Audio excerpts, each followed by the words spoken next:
Itinanggi ni Senadora Amy Marcos ang kumakalat na pahayag na siya ang kukumpas ng balasahan dyan naman o kumumpas ng balasahan dyan naman sa Senado.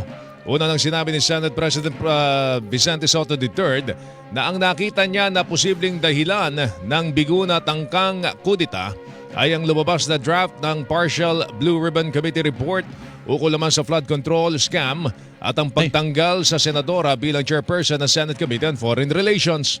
Ayon sa Senadora, buong minority ang magpapatunay na huli na siyang nakaalam at sumapi. Hindi umano malaking bagay sa kanya ang mga diskurso at hindi pagkakaunawaan basta't may mga tamang dahilan. Nung ibinigay niya sa kanya ang komite, kahit hindi siya bahagi ng mayorya ay lubos siyang nagpasalamat kay Soto.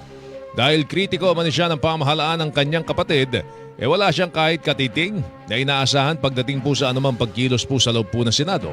Mahalaga umanong malaman ng liderato po na ang pagpapalit ng Senate President ay napakaugong sa loob po ng Senado dahil sa pangamba ng mga senador na nayayanig ang kanilang institusyon bunsod po ng mga kaso at kontrobersiyang hindi dapat senador ang managot.